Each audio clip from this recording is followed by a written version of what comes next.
What's going on, guys? It's Zoe at No Days Off DFS here to bring that NBA slate breakdown for the 7-game slate we got today. If you guys are new here and you guys haven't done so already, make sure you guys hit that subscribe button so you don't miss any of the content we're rolling out over here on the channel. And drop a like on this video if it's helping you guys in any way, shape, or form. Earlier today, I dropped a video going over NBA props in regards to how I search for the props using Outlier. So definitely check that out if you guys haven't done so already. It is Flex Friday. Don't forget to opt into your Flex over there on PrizePicks if you guys haven't done so already. And if you guys don't have a PrizePicks account and you want one, check the link down in the description below so you guys can get that $100 deposit match bonus and join me over there on PrizePicks and any of the other sites that I use to play player props. If you're looking for my player pools, my props, and all those things like that, check the link down in the description below for the Dub Club right now. Promo, it is free. So definitely check that out while you guys still can. Take advantage of it. It is down there. I don't know how long that promo is going to last, so definitely go ahead and take advantage of it. You're getting 30 days for free if you sign up now before that promotion goes away. Definitely worth it. We'll have two different tiers that we're working with. Switching over to the Dub Club, we have the DFS where you're getting everything, and then we have the $5 for the props where you're just only going to get prop plays. So definitely check that out if you guys are interested in that. It's down below. We've been doing pretty good on props this week. Definitely some really great hit rates. I want to say we're sitting right around that 70-75% range in regards to hitting on the props, at least for myself, with the NBA props that I've been dropping. So definitely check that out if you guys haven't done so already. All right. Looking over here, we got some injury news that we got to pay attention to on today's slate. Oh, if you guys played last night, if you guys got the core last night, you should have did decent. Minus Hawkins. If you avoided that Hawkins mime, good for you. But Hawkins went out there, played a buku of minutes, only gave us 6 point something fantasy score. I had a low on Devin Booker, didn't get to the Wemby, didn't play KD, of course, because I was on fade KD train. And Devin Booker, low owned, went off. Had some other pieces. Joel Embiid went great. Awesome. But my value pieces that I had, Suggs, foul trouble. Gary Harris, injured groin, didn't come back. And then Hawkins, just a straight bum. Just didn't do enough for me to be able to cash like I would have liked to. Definitely had the right studs and everything lined up. So just going to go right back to it. Back at it again. Definitely going to get right back on the saddle and hopefully we cash out tonight. So if you guys are trying to join me, pay attention. Let's go. Let's lock in. Starting out with the Cleveland Cavaliers taking on the Indiana Pacers. We got news that Darius Garland, him and Allen, they went through shoot around. So hopefully they play today. Definitely pay attention to that because if they are out, then we might will have some consideration for some of these players. But if they're in, everyone's kind of priced up too much on the Cleveland side. For Indy, we need to know if Hallie's going to be in or out. Haven't seen any news on that, but if he's out, then we already know what to expect in regards to Nimhard and CJ McConnell taking up that backup point guard role. But definitely something worth us paying attention to. For New York, still haven't gotten any news on RJ Barrett. If Barrett's going to be out, then we should expect Josh Hart to slide back into the starting lineup. If he is in, then of course Hart's going to be on the bench, and it's whatever. Over here for Milwaukee, no news for their main guys. These are the ones we want to focus on. Jackson, I'm not too worried about him. Over here for the Brooklyn Nets taking on the Bulls. For them, Claxton Johnson still out, and Spencer Dinwiddie, he's already off the injury report. He's expected to play. For the Chicago Bulls, Zach LaVine, game time decision, but is expected to play today. For Washington, they are without Corey Kispert. And other than that, their main guys are back. They're good to go. For Miami, all their guys are back. Kevin Love, Jimmy Butler, all of them, they are expected to play. Only one out is going to be Caleb Martin and Josh Richardson. He is back as well. He's not on the injury report anymore.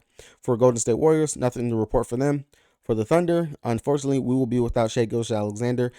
He tweaked his knee last game. And then Kendrick Williams, he is out still with his back. Jalen Williams, the center, Jalen Williams, he is a game time decision. Might play. I know he's been playing some time with the OKC Blue, so we'll see if he'll be back or not today. For Dallas, we already got word that Kyrie Irving, he is going to play today. He is back. Everyone else, Morris, game time decision. Kepler, we just got word that he is going to be out today. Denver, Jamal Murray and Nikola Jokic, they are expected to play. Bram is expected to play. Only one that's going to be out is Kankar. And then for Memphis, Aldama, unlikely to play. Clark, Ja, D Rose, all of those are out. And then for Portland, Scoot Henderson, he is out. He tweaked his ankle, I want to say, last game. And then we already know that Anthony Simons is out. So we should probably actually see Michael Brogdon slide into that starting lineup, which would be really nice. It would be two old point guards going up against each other in Smart and Brogdon, which would be really interesting to see how that goes and how that plays out. All right, heading over to DraftKings, the site that I play the most on, the site that has been, we haven't gotten the takedown yet, but we're working on it. So going over here to DraftKings, if you guys don't have an account, you want one, check the link down in the description below so you can get that deposit match bonus and join me over here on the King. Breezing through these things real quick, not going to take you guys, take forever, talk your head off, only going to hit the key points. And if you guys are looking for my player pool, my course, remember that is going to be posted on the Dub Club. I will not be, I will not have the full player pool like what I had before over on Patreon because I cannot upload that file to the Dub Club. I haven't figured out how to get that done yet, or how to make it readable to where you can see it clearly on the Dub Club. That is the issue that I'm running into right now. Instead, I'm making the player pool by giving you guys the top value plays, top stud plays, top mid-tier plays, and give you my core. And I will be in the Discord 30 minutes up until lock. So if the say is at 7 o'clock, I will be in there from 6:30 till lock and a little bit after to answer any questions that anyone has. So definitely utilize those tools and those options that we have. I'm still giving you guys some type of product for you guys to be able to kill DFS contests if you guys are into this stuff right here. All right, so starting out with Cleveland side, like I said, if Garland and Allen are back, everyone's too priced up. But I will take a chance on Evan Mobley. As we know, this was his best game of the season going up against the Indy already. He dropped 62 points going up, 62 fantasy points going up against them in 33 minutes earlier this year. I will definitely take a chance on that. And especially if Allen and Garland are out, I would definitely be going to Evan Mobley because that's right where I'm just comfortable enough if he can deliver that same type of performance like he did the first time, and considering that he bounced back pretty good going up against the New York Knicks in that second game, 38.5 fantasy points. I would definitely take a chance on that right there for Evan Mobley. Outside of that, I'm not going to mess with anybody else from here. They're just way too priced up, especially if these two players are going to be in. Over here on the Indy side, we have to know if Hallie's going to be in or out. If Hallie's out, then of course it's going to give us some Nembhard or TJ McConnell as both plays that we could possibly look to go to. I do like TJ McConnell over Nembhard. I just think that he has the better fantasy point per minute production whenever he's out there on the court and he's getting minutes. The dude, he dishes the rock and he can score as well. But I will play the ownership game. Look at ownership. If you guys got something that you could look to see who's going to be a higher owned, who are people gravitating towards, then I will take whichever one of these guys is going to be lower owned. Miles Turner, if Jarrett Allen is out, I do have some interest in Miles Turner, but not a must, but definitely is a decent spot where he can go out there and do a little something long as he keeps himself out of foul trouble. In the first game they played going up against Cleveland, 29 minutes, he dropped 41.5 fantasy points. So definitely interesting right there. Going to here to New York, we got to know if RJ Barrett's going to be in or out. If RJ is out, I do have a lot of interest in Brunson. I have interest in Brunson, period, even if RJ is in. Just because the fact that Milwaukee, they're allowing shooters to shoot against them, and that is what Brunson does. That's what RJ Barrett does. Both of them, they take a lot of shots, they take a lot of threes, gets to the mid-range, things like that. I have a lot of interest in Brunson, as this should be a decent spot for him to go out there and do what he did going up against Atlanta, where he dropped 45.25 fantasy points. So definitely have some interest right there for him. Outside of that, if Barrett's out, then we can see Josh Hart slide into the starting lineup. That'll boost minutes for guys like Quickly off the bench, who will definitely be into consideration, but we got to know if RJ is going to be in or out. Outside of that, no interest in Randall, no interest in Mitch Robinson. That's just ugly right there, and I see no need to even go right there to those spots. Over here on the Milwaukee Bucks side, Giannis, Damian Lillard, Chris Middleton. Between them, it's really just going to be Giannis and Dame. Dame really waiting for that blow-up outside game, besides the fact that the game that he had to start the season up against Philly, where he dropped 57 fantasy points, just really been mid-tier. Shots not falling. It's been up and down. I will have a GPP stakes in Dame just because he's a little bit, a lot cheaper than Giannis. But definitely, if you're going with the two, you're going to want to go with the safety. That's going to be Giannis. Out of all the big studs on today's slate, and this is another one where you can take advantage of the ownership game. We have three big studs that we normally will go up and play for that were dropping 60+ fantasy points last year. And that's Giannis, that's the Joker, and that's Luka. Look at the ownership of those three guys. Whoever's lower owned, take a chance on one of those guys if you're playing in the $15 GPP for 100K up top, and build around that person, because the ownership right there, if he actually goes out there and has one of their ceiling games, will catapult you to the top. Literally to the top, especially if you're able to find the decent value plays on the slate. But that's really just it. Outside of that, I'll have a little bit of interest in Bobby Portis, who is putting up practically a fantasy point per minute whenever he's out there on the court, roughly seeing about 20 minutes and giving you close to 20 fantasy points a game. A decent mid-tier play right there if you go there. And then Brook Lopez, he's more GPP right there, but not a must. Over here for Brooklyn, like I said, we already know that Spencer Dinwiddie is going to be in. Out of all these guys, I really just have interest in Ben Simmons going up against Chicago. Decent matchup, should be able to go out there and rebound and get a couple of putbacks. Maybe we can see some defensive upside from him going up against Vooch down there. A prop play that you could possibly look to right there. Wouldn't mind taking his rebounds and assists again. He's practically clearing that almost with his rebounds alone. Pretty much if he could score a little bit more, he could average a double-double.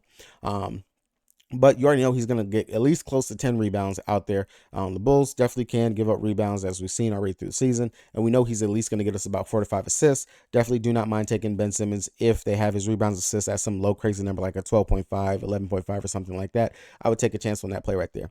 Outside of everyone else, really not interested in nobody else. The prices are just too I know they're going to be a little short-handed, but it's not like they're super short-handed like where they were before, and just everyone's way too priced up for me. Over here on the Chicago side, we already know it's Vooch, it's Zach, it's DeRozan. Play the ownership game. Whoever's lower owned, that's the player I'd rather go to. I'm not going to sit here and chase or go after anything, but I will say Vooch, he is in a smash spot going up against if they run a small ball line. If they run a small ball line again out there with Ben Simmons playing at the 5, definitely a spot that we can go and look to playing Vooch, because he should technically have the matchup, the size. And we've seen the last couple of centers going up against Brooklyn, especially with the lineup that they're running, have done pretty decent. Bam Adebayo just dropped 50 fantasy points going up against them last game. So definitely worth a spot that we could possibly take advantage of the size discrepancy and matchup right there. So I wouldn't mind playing Vooch. But if you want to play the ownership game, that's definitely okay. Kobe White, all right, price tag 5-1, not a must. Alex Caruso, everyone else, you could take a stab at Drummond. He's a pretty good fantasy point per minute producer whenever he's out there, giving you at least close to double-digit fantasy point production whenever he is on the slate. I will say for sure, if they still have Drummond at like a 5.5 points, rebounds, or points and assist, I'll take the over on that. I took that last slate, and he smashed that like easy day in his first rotation when he was out there on the court. Golden State Warriors taking on OKC. I really have no interest from anyone over here from the Warriors. Yes, they possibly could go out here and blow out my Thunder. This is going to be a fast-paced game, up and down. The Warriors, they like to play fast. Maybe you could take a stab at Chris Paul, 7-1. Maybe take a stab at Draymond Green, but no one over here is like, I have to play them. I wouldn't mind maybe looking to a Kuminga, just the usage and everything that he has whenever he comes off the bench he's playing. If you want to play the blowout narrative, I'm not going to say my Thunder are going to get blown out. I think they have enough talent and enough players, and the usage can be spread around to keep this game somewhat close. Most interest will be in someone like Dario Saric playing off the bench. He's a really great fantasy point per minute producer when he's on the court. I wouldn't mind taking that, but everyone else for the Warriors, not really, just mess with them. Over here for the Thunder, of course, Giddey, he's going to get a lot of usage. He's going to get a lot of ownership. Chet and Jalen Williams, these are going to be the main three guys that will have the usage and the offensive load for the Thunder. Out of these three, Giddey, he's okay, but never really to me a must. His price tag sitting at 8.4. I really do not like that at all whatsoever for him. Instead, I would rather come down to both between Chet and Jalen Williams. And between the two, I kind of want to go with not Jalen Williams. I'd rather go with Chet. Looking at the opposing centers, what they've done going up against the Warriors, they're giving up over 35 fantasy points to opposing centers. We just seen Sabonis drop 49 fantasy points. Şengün dropped 36. And in that first game, Sabonis dropped 50 plus fantasy points on them when they played him. So I really, really, really do not mind going up against taking.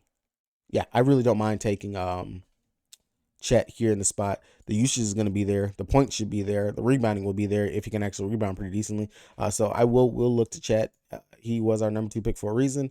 Definitely probably going to be the best play. And then Jalen Williams, again, he's a dog. He is going to have the ball in his hand. He's going to have to score. He's going to facilitate as well, especially whenever Giddey's off the court. So either one of these guys, but mainly Chet, he's the guy I'm looking at. Now, with Giddey being out, Cason Wallace or Isaiah Joe, one of these two guys is going to start. I'm not too sure who is going to be just yet.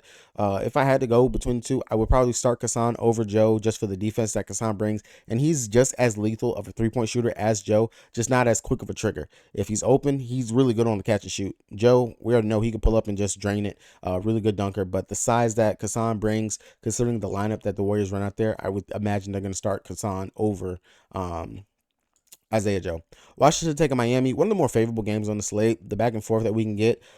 Fade Poole, not playing Poole. I will play Kuzma over anything just because he's given us a little bit something in the peripheral stats with his rebounds and his assists. And he's been pretty consistent in regards to his scoring. If you guys were able to hop on his 19.5, 20 fantasy point, I'm not fantasy points, his points prop, because that was up earlier. I hope you guys were able to get that. I want to say it's been bumped up now a little bit, but I don't mind going to Kuzma for his points as a prop today if you still get that low value that it was at. But everyone else, not messing with Poole, not messing with Denny. Don't mind taking a stab at Tyus Jones at the 5.7. That's not a bad price tag out there. We know that he can definitely facilitate and bring it on the defensive side.